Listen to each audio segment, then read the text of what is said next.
안녕하세요. 이번 시간에는 5단원 주제사 세계를 강타한 대공황과 전체주의에 대해서 학습하도록 하겠습니다. 네, 우리가 1차 세계대전이 1914년부터 18년 사이에 발생했다라고 얘기했었죠. 전쟁이 끝나고 1920년대에는 평화가 찾아옵니다. 특히 미국이 1차 세계대전 이후에 세계를 주도했다라고 했는데 생산과 소비가 미국에서 굉장히 빠르게 늘어났습니다. 그런데 1920년대에 들어서자 약간 문제가 발생합니다. 1920년대에 과잉 생산, 즉 물건을 많이 생산을 했는데 이거를 사는 사람, 즉 소비가 굉장히 줄어든 거예요. 그래서 이 물건이 남아 도는 이런 현상이 발생했습니다. 물론 이런 자본주의 체제에서는 불황이라고 해서 경제가 순환하거든요. 좋을 때도 있고 안 좋을 때도 있지만 이번에는 좀 문제가 심각했습니다. 그래서 팔리지 않는 재고가 많이 증가를 한 거예요. 그러다가 이 미국 주식시장에서 주가가 폭락하는 사태가 발생하는데요. 1929년 10월 29일에는 모든 주식이 폭락을 해서 이날을 암흑의 목요일이라고 부릅니다. 부작용이 굉장히 컸는데요. 이 주식시장이 붕괴되면서 많은 은행과 공장이 또 도산을 합니다. 그래서 물건이 팔리지 않으니까 재고는 많이 쌓였겠죠. 그러다 보니까 사람들을 고용할 수가 없겠죠. 그러니까 사람들을 많이 이제 자르고 그러다 보니까 실업자들이 넘친 거예요. 그리고 기업에 돈을 빌려준 은행들도 잇따라 무너지게 됩니다. 그래서 굉장히 이제 상황이 안 좋고 실업자 많이 급증하고 있죠. 은행이나 공장이 다 문을 닫았기 때문에. 그래서 이 대공황이 발생을 하게 된 거고, 이 대공황의 여파는 전 세계로 확산이 되게 됩니다. 그래서 당시의 사진을 보면은 대공황 이후 식량을 배급받기 위해서 줄을 서 있는 미국의 실업자들인데요. 이 뒤에는 World's Highest Standard of Living의 어떤 세계 최고 수준의 삶이라고 되어 있는데, 사람들이 지금 이렇게 식량을 배급받기 위해서 줄 서 있는 이런 게 당시의 모습이었고요.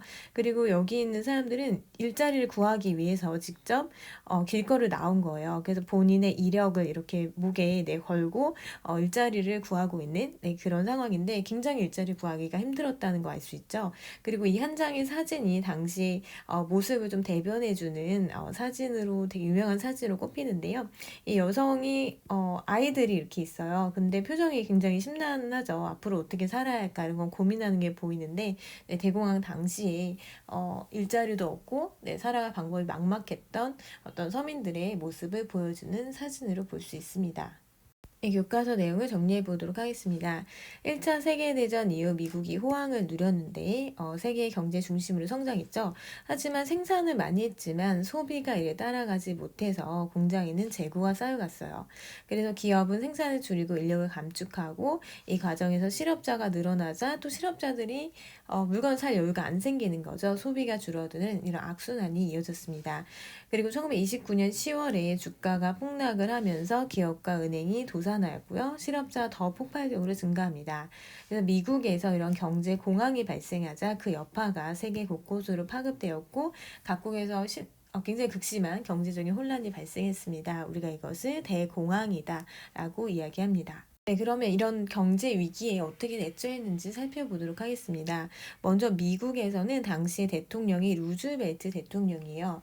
이 루즈벨트 대통령이 이 경제 대공황을 해결하기 위해서 뉴딜 정책을 펼칩니다.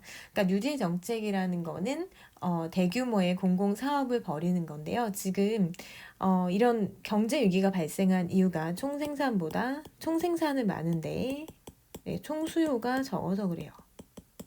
총생산, 총공급이라고도 하고요.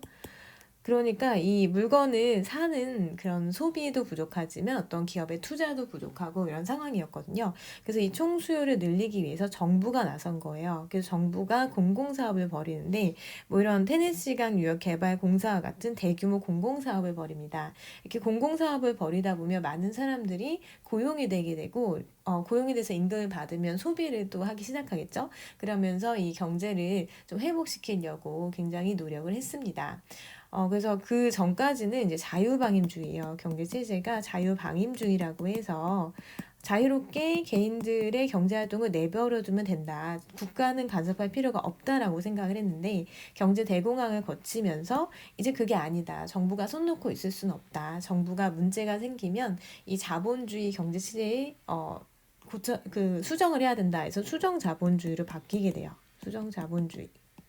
그래서 이 수정 자본주의는 문제가 생기면 정부가 수정해 준다라는 거예요. 그래서 이런 식으로 정부가 나서서 공공사업을 벌이고 네, 노동자의 권리도 보호하고 네, 그리고 지금 상황이 많이 안 좋기 때문에 가난하거나 저소득층에게 사회보장 제도를 실시해서 경제를 살리고자 했습니다. 네, 그래서 이제 소비를 더 유도하기 위해서 노력을 했는데 이 뉴딜 정책이 어느 정도는 효과가 있었어요. 네, 그래서 루즈벨트 대통령도 미국에서 유일하게 4번이나 대통령에 당선이 되었습니다. 유럽의 상황을 보면요, 영국과 프랑스는 식민지가 좀 있었어요. 그래서 식민지를 활용해서 이 경제 위기를 벗어나고자 했습니다. 그래서 많이 생산된 제품을 식민지에 파는 거예요. 네, 식민지에 팔아서 어떤 소비처를 좀 마련을 했고요. 그리고 또 원료는 싸게 구입을 했고 이런 식으로 자국과 식민지를 하나로 묶어서 블록 경제, 네, 이런 건 블록 경제라고 하는데 블록 경제 정책을 실시했습니다. 그래서 뭐 프랑스 같은 경우에는 네, 아프리카의 식민지 국가들과 블록을 묶었고요. 영국 같은 경우에는 네, 여기 아프리카라든지 아니면 아시아 그리고 호주죠. 네, 호주라든지 이런 쪽과 또 블록으로 엮어서 시장을 확보를 했습니다. 그런데 식민지가 없었던 나라들이 문제가 더 심각했겠죠? 대표적인 게 독일 같은 경우에는 1차 세계대전의 패전국이었죠. 그러다 보니까 남아있는 식민지도 없었고 굉장히 혼란스러웠다고 합니다. 특히 독일은 하이퍼 인플레이션이 발생했었다라고 선생님이 1차 세계대전 부분을 설명하면서 얘기했었는데요. 아무래도 그 베르사유 조약 때 막대한 배상금을 물게 했죠. 그러다 보니까 그 은행에서 돈을 마구 찍어내서 갚는 방식으로 배상금을 갚다 보니까 이 독일은 물가 상승률이 굉장히 치솟게 됩니다. 그래서 이 하이퍼 인플레이션, 즉 화폐 가치가 떨어지고 물가는 미친 듯이 올라갔다고 했죠. 그래서 당시에 사진 보면은 아이들이 돈을 갖고 네, 놀고 있는 모습, 네, 왜냐면 화폐 가치가 떨어졌고 장난감은 너무 비싸서 못 사는 거예요. 그래서 이런 문제가 발생을 한 거예요. 그리고 일본 같은 경우에는 당시 조선, 우리나라가 식민지였죠. 그래서 우리나라에서 쌀을 헐값에 사들이고 일본의 공산품을 파는 방식으로 네, 이렇게 했는데 아무래도 그것만으로는 부족했어요. 그래서 다른 나라 식민지를 더 늘려야겠다라는 생각을 하게 됩니다. 네, 여기까지 내용을 교과서로 정리해 보겠습니다. 일단 미국의 루즈벨트는 대공황을 극복하기 위해서 국가가 경제에 개입하는 뉴딜 정책을 추진했습니다. 그래서 공공사업으로 일자리 창출하고 또 노동자의 권리를 보호하고 사회보장제도를 시행했습니다. 그래서 이렇게 되면은 이제 사람들이 소비할 여유가 생기는 거죠. 구매력이 늘어나면서 미국 경제가 회복되기 시작했고요. 영국과 프랑스는 블록 경제를 통해서 대공황 벗어나고자 했는데 블록이라는 거는 본국과 식민지를 하나로 묶은 거예요. 그래서 수출이 어려워진 상황에서 식민지에 이런 상품을 팔아서 시장을 확보한 거죠. 하지만 이제 독일, 네, 이탈리아, 일본 같은 경우에는 새로운 시장을 확보하기 위해서 다른 나라 침략함으로써 대공황에 대처하고자 하였습니다. 네, 이렇게 경제가 안 좋아진 대공황 상황에서 전체주의가 등장을 하게 됩니다. 이 전체주의는 국민을 선동하는 그런 정치인들이 등장을 해서 어떤 개인보다는 전체를 중요시하는 것을 우리가 전체주의라고 부릅니다. 그러니까 전체주의 의미는 개인보다 이 집단이나 전체, 국가 이런 거를 중요시하는 거예요. 근데 이제 나라마다 약간 그 이름이 다른데 먼저 이탈리아에서는 무솔리니라는 사람이 파시즘을 제시를 하게 됩니다. 이 파시즘은 국가의 이익을 위해서는 개인의 자유는 희생해야 되고 그런 용기를 가진 국민이 고귀한 존재다라고 보는 거예요. 그리고 1922년에 총리로 취임을 하게 됩니다. 무솔리니는 권력 장악하고요. 파시스트 당의 일당 독재 체제를 수립을 하게 됩니다. 독일 같은 경우에는 네, 히틀러가 등장을 하죠. 네, 히틀러가 이 독일의 전체주의 사상을 나치즘이라고 합니다. 네, 나치즘 등장하고요. 베르사유 체제를 거부를 하는데 이 베르사유 체제에서 막대한 배상금도 물렸고 또 독일의 어떤 군대를 제안했는데 히틀러는 군대를 무장하기 위해서 네, 베르사유 체제를 거부를 하고 이 조약을 이행하지 않습니다. 히틀러가 이끄는 이 나치당은 국민들의 지지를 많이 받았어요. 그래서 히틀러가 네, 총리로 취임을 하는데 1933년에 총통 자리에 오릅니다. 독일 역시 일당 독재 체제를 수립을 하고요. 그리고 이 자신을 반대하는 적을 제거하기 위해서 비밀 경찰, 네, 게슈타프라고 부르는 비밀 경찰도 만들어서 이 독일이 나치즘, 전체주의로 나아가게 됩니다. 그리고 일본 같은 경우에는 군인들이 권력을 잡았어요. 그래서 군국주의 정책을 강화를 하는데요. 아까 일본도 식민지가 더 필요하다고 했죠. 그래서 이제 만주사변, 만주를 장악을 합니다.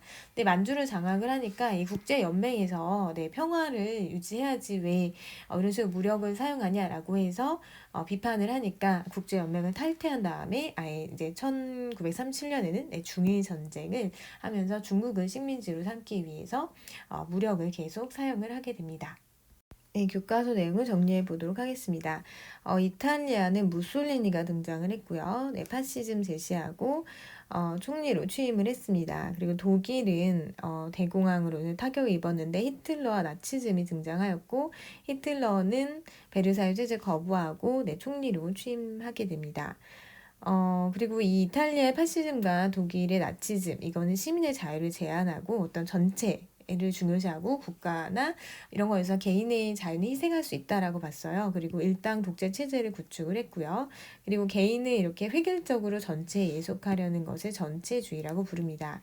이탈리아는 에티오피아 침공하고 독일은 오스트리아를 병합하는 등 공격적인 또 팽창 정책을 펼쳤습니다.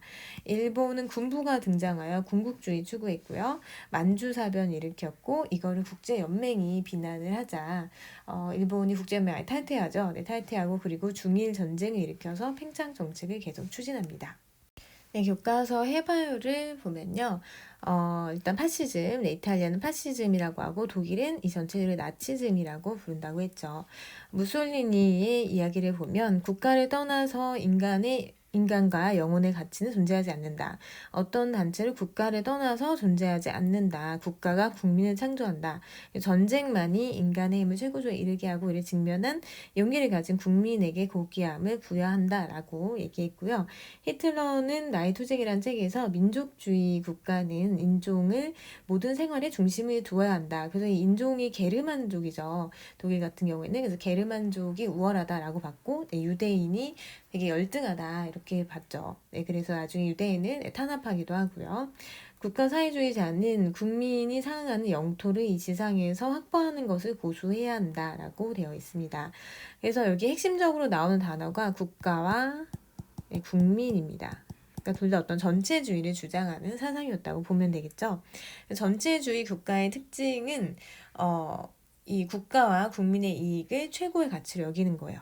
국가와 국민을 중시하고 상대적으로 개인의 자유 이런 거는 조금 희생해야 된다라고 보는 거죠. 그래서 개인은 어떤 이런 전체의 존립과 발전을 위해서 존재하는 것으로 간주를 하고 있습니다. 지금까지 배운 내용을 정리해 보도록 하겠습니다.